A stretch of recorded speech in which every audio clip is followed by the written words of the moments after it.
Welcome to the Great Detectives of Old Time Radio. From Boise, Idaho, this is your host, Adam Graham. If you have a comment, email it to me, box13@greatdetectives.net. Follow us on Twitter at Radio Detectives and become one of our friends on Facebook, facebook.com/Radio Detectives. Before we get started, our listener support campaign continues. You can support the show on a one-time basis, support.greatdetectives.net. You can send us a donation with the Zelle app to box13@greatdetectives.net. But today's focus is on our Patreon campaign. You can become one of our Patreon supporters at patreon.greatdetectives.net. As a Patreon supporter, you get a monthly newsletter from me that's exclusive to Patreon supporters, with quite a few little heads up on things that will be changing on the podcast or going on the podcast that won't be announced later for general listenership. And your opinions asked for on a variety of issues, including our summer series. You can help pick that if you become a Patreon supporter before the end of March. At the level of $2 or more per month, go to patreon.greatdetectives.net. And you can support the show there. All right, well, we're down to our last Bob Reddick episode of Yours Truly, Johnny Dollar.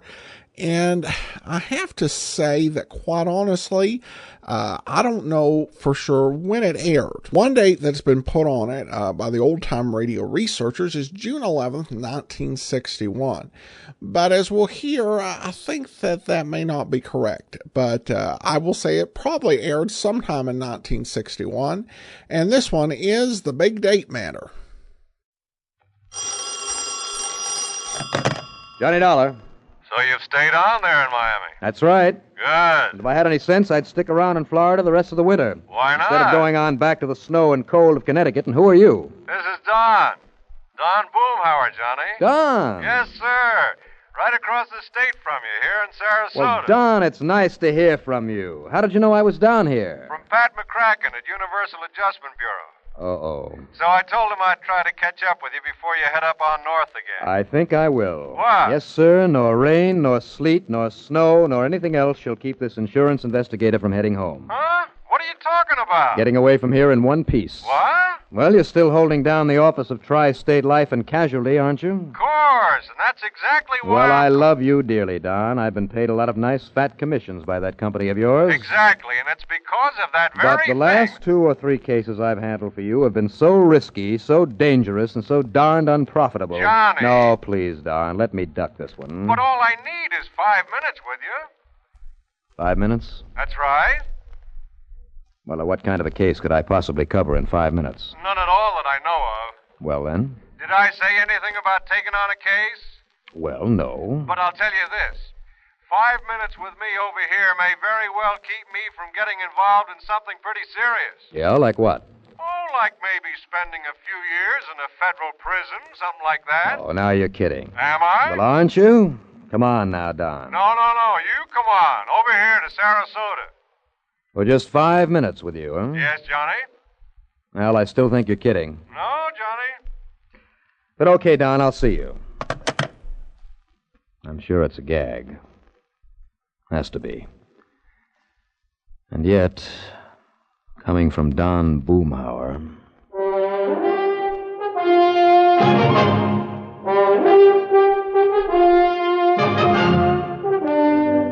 CBS Radio brings you Bob Reddick in the exciting adventures of the man with the action-packed expense account, America's fabulous freelance insurance investigator. Yours truly, Johnny Dollar.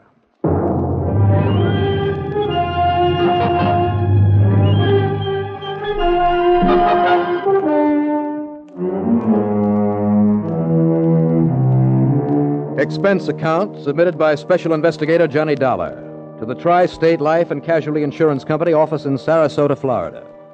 Following is an account of expenses incurred during my investigation of the Big Date Matter.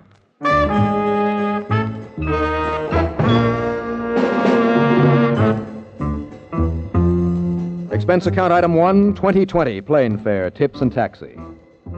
In a little over an hour from the time I left Miami, I was in Sarasota talking to Don Boomhauer in his office near the foot of Main Street. Sure, Johnny, simply because I asked you to. Wrong, Don. Only reason I agreed to come on over here on my way back to Hartford is because it means a little more time away from the snow up there. Yeah, Florida's pretty nice this time of the year, isn't it? handled a jewelry store robbery there in Miami, huh? Yes, and almost got my head shot off, which is why I'd like to be able to relax for a while. But now, what is this case you seem to think I can solve in 5 minutes for you? I told you I have no case for you. Yes, I guess you did. All I want you to do is to check over some of these figures for me. Don, you know the only kind of figures that I give a hang about. I know. The ones on pretty girls. Well, why not? After all, just because you're a staid old married man. Don't knock it, Johnny. How is Frances, by the way? Fine, just fine. You give her my best. Huh? Oh, do it yourself. I told her that if I could persuade you to come here at all, I was sure I could get you to stick around for a few days. How about it? We'll see. Now, about those figures you mentioned. Oh, yeah. Johnny, have you kept any account of the monies we've paid you this past year in commissions? I can tell you down to the last penny. Good, because if it agrees with these figures here, all you have to do is sign this statement, and the Bureau of Internal Revenue will quit threatening to send me up the river. So that's what the big emergency is. Yeah. Huh? One of my part-time clerks balled up some of the paid-out items a couple of months ago, and the tax man just wants proof that we actually gave you this money. So if this figure agrees with yours... And it does. Good. Well, then take this pen, affix your lawful legal signature, and try for once to make it legible. Sure. Under the desk, Johnny. Those shots are right outside in the street. Telling me? Move over so I... Hey. What? Shots, did you say? What's the matter with you? Can't you hear them? Well, just take a good look out there. Come on, let's go and see. Get our heads blown... Hey, what the dickens... Sure, it's that car out there with the pretty little blonde sitting in it, backfiring. Son of a gun, you're right. Yeah, but I guess we're not the only ones who thought they were shots. So you mean that mob that's gathering? Yes. Looks like half the town has come to see what it's all about. Hey, I hope they don't lean against my plate glass window and break it in. Look at that crowd. Poor gal. Yeah, pretty too, isn't she? Yes, come on, I'll see if I can give her a hand. Come on, Don. Oh, why not? Now, I don't think I know her, Johnny. Well, that's too bad. But she might do anyway. I do? For what? As a date for you. What else? A date? Sure. That wing ding that Francis and I are taking you to out at the yacht club on Bird Key tonight. Oh? Sure. She is kind of cute looking, isn't she? Uh-huh. Nice looking car, too. Brand new. And after all, you're going to need some transportation. Well, come on, I'll see if I can find out what's wrong with that bus of hers. Sure, Johnny. You go right ahead. Okay, I will. And purely incidentally, find out if she has a nice evening dress she'd like to show off tonight. Sure, why not?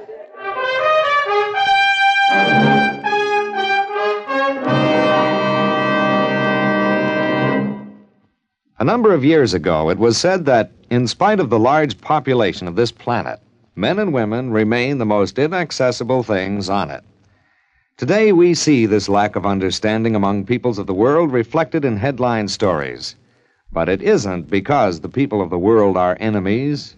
All people want to be friends. Long before the termination of World War II, Reverend Eugene Wood, a Methodist minister from Oceanside, California, went into a Scottsdale, Arizona camp where German prisoners of war were interned and offered his services to the imprisoned men. Among other things, Reverend Wood taught the men English, and he taught them about the United States of America. During the following years, after the men had been repatriated to their native Germany, nearly half of the internees corresponded frequently with Reverend Wood. Those men expressed a unique understanding of the people and the country of the United States of America. This great feeling of friendship and understanding prompted the minister to make a pilgrimage to Europe to seek out the men he had befriended in the prisoner of war camp in Arizona. This gesture on Reverend Wood's part gained him a fantastic welcome everywhere he went. In all the places he visited, he spread the gospel of love and friendship and had it returned to him. There were no enemies, only men with the love of freedom, the right of all men.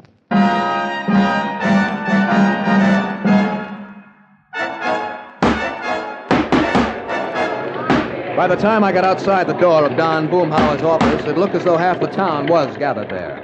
By the time I got to the car where the cute little blonde gal was fighting the ignition switch to cut the engine, stop it from backfiring, 3/4 of the town was present, including the merchants and customers from all the stores and cafes and hotels there on Main Street.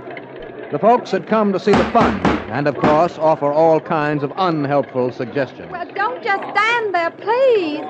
Can't you help me get this thing started? Well, can't you turn off that switch? I mean, the ignition key? No, and I've already broken 2 fingernails trying Well, to. all right, then. Pull the release for the hood. The what? Under the dash, there to the left of the steering post. You see it? Oh, this? This little handle? That's it. Give it a pull so I can go around to the front and raise the hood. Oh, now what good will that do? Oh, that awful noise. Well, if I get the hood open, I can pull a wire off the distributor and stop the engine. Distributor? What's the distributor? Just pull on that little handle. This one? That one. Go ahead, pull it. All right, I am. Okay, now if I can get the hood open, excuse me. I hope so, and I surely would appreciate it. All right, here now. Just Now, don't. what the Sam Hill? Don't tell me this thing is Oh, stuck my too. goodness. Hey, now, do you all mind telling me what's the big idea around here? Officer. That's right. What do you all think you're trying to do around here? What's the matter with you, anyhow? Now, look, help me get this hood open. It's stuck. You mean it isn't noisy enough for you as it is? All right. Okay, fair now. I'll take care of this, man. You and the boys get the crowd moving along. Okay, Sergeant. Now, you look here, buddy. Look, will you help me get this hood open so we can stop the engine? Stop the engine. Yes, sure. Now, come on. Why, you crazy or something? All you have to do is get that gal of yours in there behind the wheel to turn off the switch. I have been trying to. I told you, officer, that's just the trouble. You told me nothing. Now, look here. No, Sergeant. Well, that is the ignition switch is stuck. And I tell you, if you all don't cut out this here noise, bust off some of those wires or something. Now, listen. Right this minute, I'm going to haul you in the car and this girlfriend of yours off to... Yes, it's stopped. Oh. Well, that's that. Oh, it is, huh? Young lady, you get this car out of here and over to some repair shop before this happens again. You hear me now? Oh, yes, sir. I certainly will. Oh, well, now, wait, miss. I don't Miss. know what you did to stop it from making that awful Oh, noise. nothing. Absolutely nothing. And But now, also, I'm terribly upset about it happening right here on the main street. Okay. Just get it out of here. Uh-huh.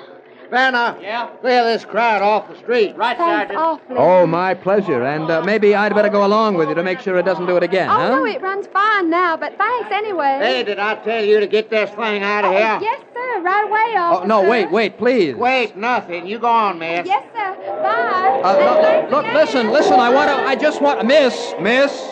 The only thing you want to do is keep out of jail. Officer. The idea of letting that thing backfire out here on Main Street. What do you think I had anything to do with it? If I had any sense, I'd lock you up right now. Oh, now, wait a minute, officer. Go on, get on your way. I don't know who you are, and the only way I'm going to find out is by putting your name on the blotter at headquarters for disturbing the peace. What?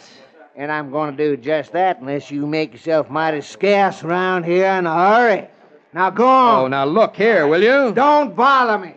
Vanna, I Yes, guess you Sergeant. can all go on back to your regular beat again. Okay, Sergeant. All right, you men. Well, I Go guess back to that's your that. regular beats now. Scout O'Connor, Wilson. Okay. Well, it doesn't look as though you did too well, Johnny. Well, I didn't really have a chance to talk to her. That's too bad. Yes, it is. But she's a living doll, all right. Are you sure you don't know who she is, Don? No, sorry. But don't worry, Johnny. I'll round you up some kind of a date for the affair at the club. Now, let's see. Maybe Bill Hall knows somebody nicer. Forster Harm. What's the matter? I said, what's the matter? Oh, nothing. I was just thinking. Oh. And I'll bet she dances like a dream. I wonder what her name is. No, we'll never know, I'm afraid. Now, don't bank on that. But now, if you'll just sign this statement that you came over here to sign. Oh, sure. Here.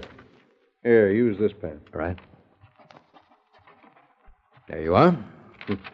Legible, too. Now, I'll call Frances and tell her that you're staying over with us. If only I'd noticed the license on her car. Then I'll see what charming, good-looking girl around this town is available. But I doubt if even the police And did. would like the famous Johnny Dollar for a date tonight. Obviously, that one cop didn't know her. What? Hardly dare to ask him anyway. Johnny. Which means that probably none of the other police who were there would be of any help either. What are you talking about? That girl, my date for tonight. Oh, now, Johnny, I was only kidding about her. Well, I'm not. But you don't even know her. I will. And chances are that if you should find her and proposition her for a date, you'd get your handsome face slapped. I'll risk it. Yeah? What if she turns out to be somebody's wife? No wedding ring. Oh, you did notice that. I noticed that, among other things. But how are you going to find her? Well, if she's still here in Sarasota, if she lives here... Oh, now, Johnny, this is all a little... Okay, go ahead and find her. How? Well, I have an idea. Yeah? What? May I borrow your car for a little while? Sure. Here. Help yourself. Okay. When do I see you again? Now, just give me a little time. All you want. Up until dinner time, when you'll have to pick me up here. Now what? Yes, I see. Stopping at that jewelry store across the street. Here comes another prowl car from the other end of the... Uh-oh, Johnny. Yeah, I see him. Same policeman you were arguing with a few minutes ago. Only why is he coming in here? I'm sure I don't know. Officer? All right now, Buster. What? Just put up your hand so I can slip these cuffs on you. Sorry, Mr. Boomhouse. What are you talking about? You think I don't know now what you all were up to out there, you and that gal? What? Creating all that disturbance out in the street with that backfiring car. Now, officer... So as to draw the crowd so as your Confederate could have a clear field to rob that jewelry store across the street? Put out your hands, sir. Oh, now hold everything. That store was robbed while the mob was gathered around the car? Thanks to this man's diversionary tactics, somebody walked out with must have been $60,000 or $70,000 worth of watches and pins and rings and everything.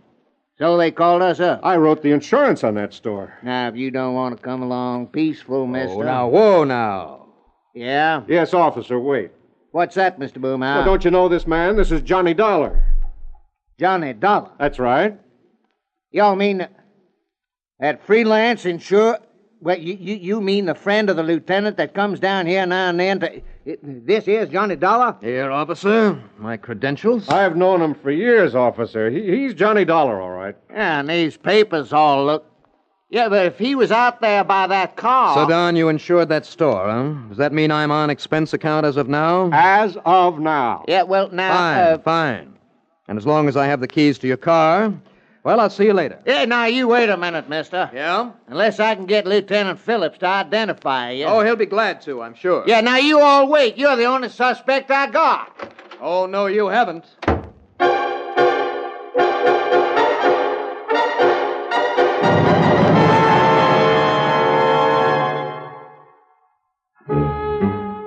By the time the officer had recovered his wits enough to barge out the door after me, I'd raced around to the back of his office and taken off in Don Boomhauer's car. Stop number one was the car agency that sold the same make the gorgeous blonde had been driving, that backfired there on Main Street.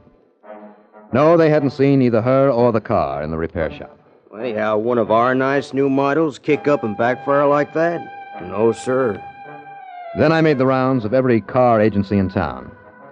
Nothing. All right, that clinched it for me. I mean, the reason for that car acting up as it had. But how to find it? If, that is, it was still in Sarasota. I drove aimlessly all over the place, hoping and praying that somehow I'd just happen to spot it.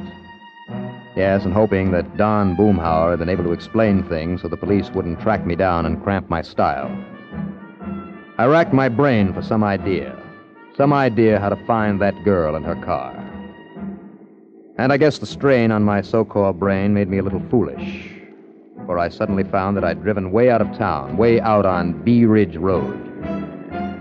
I started ahead into a little side road on the edge of the swamp to turn around, and then... Well, don't tell me there isn't luck in solving these cases. Stalled there a couple of 100 yards up that dirt road was the car I'd been looking for. And standing beside it, waving for somebody to stop and help her, was the luscious little blonde. Well, thank goodness somebody came along to help me get this old car started. Well, hi there. Why, it's you. The nice man who tried to help me back in town. None other. Well, you're certainly my good Samaritan today. Now, what seems to be the trouble? I don't know. It just stopped. And neither one of... I don't know a thing about cars, except how to drive them. Well, maybe I should have gone along with you after that trouble back in town, huh? Well, somebody who knows something about these things should have. Well, this time I see you got the hood release to work. Yes, I just pulled out that little old handle and it popped open. Yeah. Well, now, let's see. Just, how did you happen to be coming out this way? Oh, maybe I was out looking for you. Oh? Why? Well, when I first saw you there in town, I thought maybe I'd ask you for a date tonight. And don't hand me a crack in the face for saying it. Why should I? Well, thanks. You're cute. What's your name? Johnny. Johnny Dollar.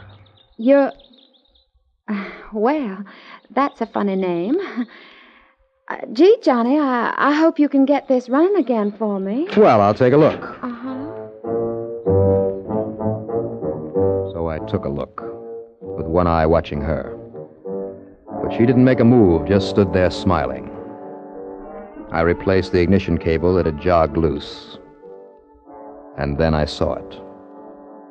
That simple little device that meant this car had been rigged for backfire deliberately.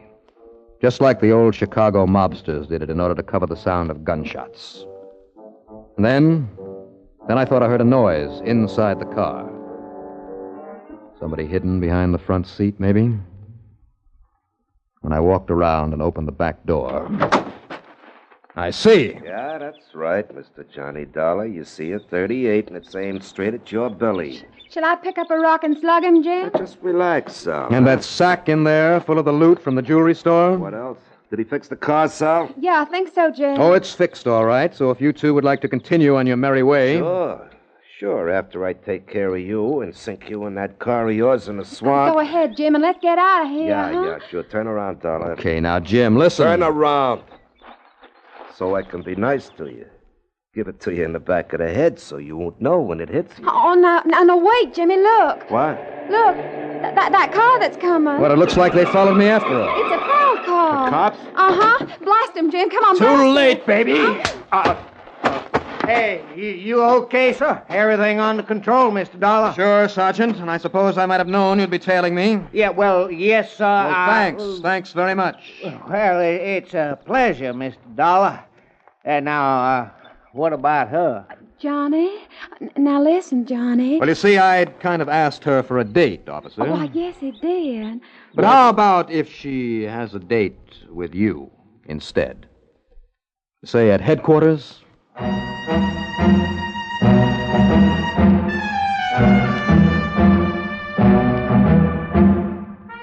So, thanks to sheer luck and clean living, of course, I'll pick up a commission on the recovery of all that jewelry. Expense account total, only that $20 or so for the extra plane ride. What a life. Yours truly, Johnny Dollar.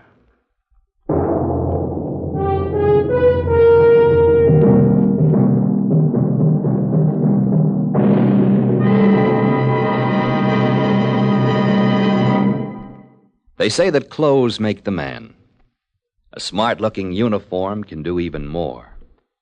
And oddly enough, military uniforms usually have been patterned after the civilian clothes of the day, with some pretty fancy additions, of course. The buckskin-clad rifleman soldier of 1775 was dressed the same as the frontier trapper. The naval seaman, the same as the merchant sailor. It wasn't until the new American government was able to get enough money scraped together that uniforms started to get fancy. But the uniforms weren't really uniform. The infantry had one color combination, and the artillery had another. Even most regiments were dressed differently. Some uniforms were blue and white. Some were red and white. And others were red, white, and blue. Oh, yes, it looked like a pretty patriotic army. But each man also made an excellent target. It was more than 100 years before it was decided that all the frills and colors, plumes and gold braid would make a better dress uniform than fighting clothes. As battle tactics and weapons changed, so did the uniforms. Today, the American fighting man has a greater chance of survival in a uniform that blends with nature. And it's a uniform to be proud of for the great American heritage it represents.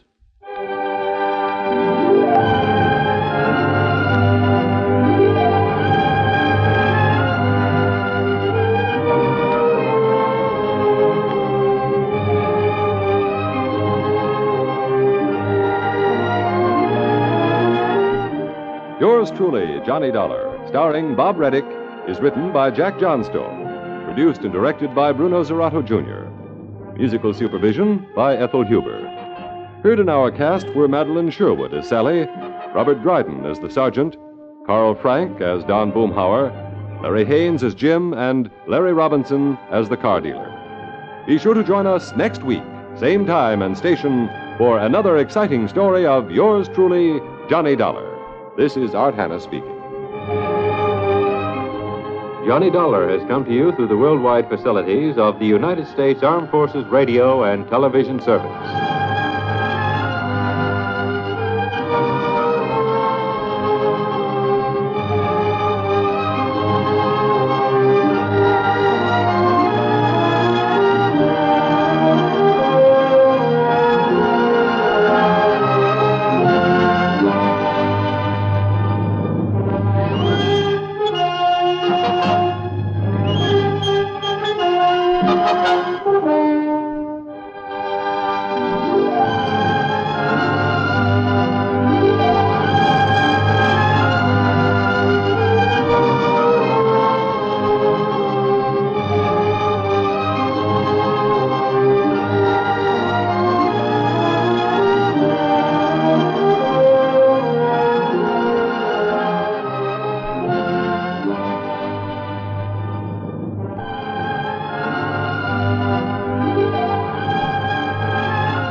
Our commentary today is brought to you by PaladinDetective.net, specializing in missing persons and adoption searches, providing personal service with nationwide research.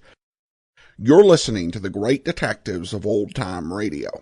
Welcome back. Well, this one was a little bit slow getting started, and still, though, I think had a nice twist with Johnny being used in part as a distraction for a jewelry store robbery that he has to go out and solve. Has to be the quickest time from crime to Johnny entering the case we've actually heard.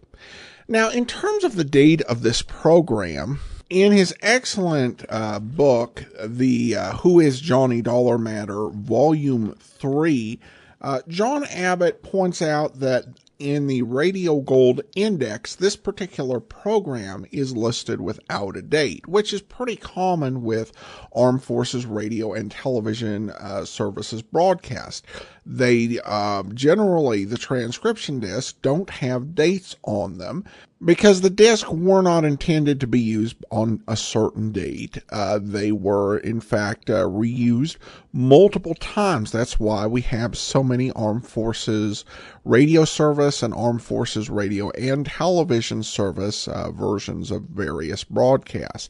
So the date isn't included. Now, it appears that Abbott listened to a version of this broadcast which had a teaser in it for The Very Fishy Matter. However, The Very Fishy Matter originally aired on January 15th of 1961, and we have the program that aired on January 8th of 1961. So it wasn't January 8th. There are several lost programs. I think it's important to note that this program began with a mention of winter. Unlike Dragnet or some other programs, Johnny Dollar is very much attuned to what time of year it is. And whatever it is currently is going to be in the program. It's not Dragnet where the episode could happen at any time of the year. There were actually a total of 4 programs that were during the winter that were missing. However, an additional clue can be found in the fact that Johnny was in Miami at the start of the episode, and that he just finished a previous case. Now, while I suppose it's possible that he had finished a previous case we hadn't heard, I think it's far more probable that in the previous episode he'd been in Miami. However, none of the Bob Reddick episodes that are in circulation feature him in Miami. So I would take a look at where we have 2 straight lost programs, and that would be December 25th of 1960 and January 1st of 1961. So it would seem that for the Christmas episode, Johnny ends up in Miami, and then January 1st, he gets this phone call. And the only problem, of course, is the trailer for The Very Fishy Matter. But that can be explained because there are times when a teaser for next week's program won't actually match the show that's played next week because there's some problem or just some random thing happens where the episodes get played out of order. And that may very well have been the case. Thus, The Very Fishy Matter could have been teased at the end of The Big Date Matter, even though it didn't end up airing till 2 weeks later. Now, I will admit there is one problem with this other than that, and that's in the Paperback Mystery Matter when Johnny receives a call from Boston. This one aired on January 8th. Johnny asked why no one ever calls from somewhere warm, which would be an odd statement to make when you spent the last 2 weeks in Miami and Sarasota. However, that also could be explained by the fact that sometimes writers reach for a joke, because that led into a pun about how the insurance agent was having an insurance matter that was getting him hot under the collar. So I wouldn't consider that disqualified, but it's hardly definitive. But if I were to make a bet, I would say that this episode probably aired on January the 1st of 1961. I hope you found that interesting because I certainly thought about that probably more than I should have. But at any rate, that's my theory, and I'm sticking to it unless there's some better information presented. Now, some overall thoughts on Bob Reddick's run as Johnny Dollar. I thought he did a very good job. I'm not certain why his association with the program ended. It could have ended on his behalf if he had some other job or opportunity he wanted to pursue. Neither the Internet Movie Database or the Internet Broadway Database records Reddick as taking any big roles in the summer of 1961 that would necessitate him moving on from Johnny Dollar, though it's possible he could have taken something off-Broadway that he thought might be promising or undertaken some other opportunity. It's possible that this was more of a decision by Jack Johnstone or the network, and if I were to hazard a potential guess why, if there was no problems behind the scenes, and we don't know very much about the production of this 1961 version of Johnny Dollar, but we don't know anything like that. One reason might be that they decided that they would have an easier time getting sponsors if they had a more experienced and well-known radio actor in place, and certainly they got that with Mandel Kramer, though we'll talk more about Mr. Kramer next week. Still, I thought Bob Reddick did a great job, a lot of charm, and pretty strong performances. Close to Bailey, I think as close as anyone could come. The problems with the program that were there, some weaker scripts, nothing that I think was Bob Reddick's fault. So I enjoyed it, and I thought it was a very solid run. So I hope you've enjoyed it, and I'm looking forward to Mandel Kramer. Somebody actually asked me what we're going to do when we run out of Johnny Dollar, and I will let you know at the time. That will be my standing answer for now.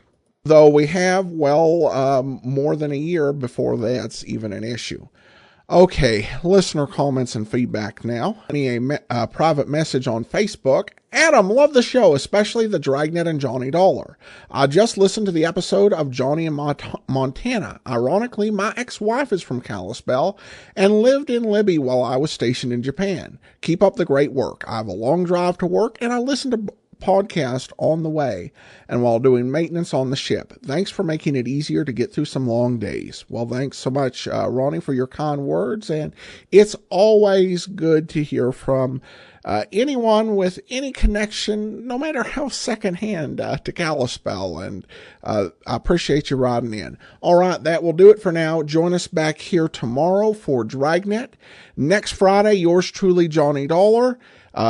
Send your comments to box13 at greatdetectives.net. Follow us on Twitter at Radio Detectives and become one of our Patreon supporters, patreon.greatdetectives.net.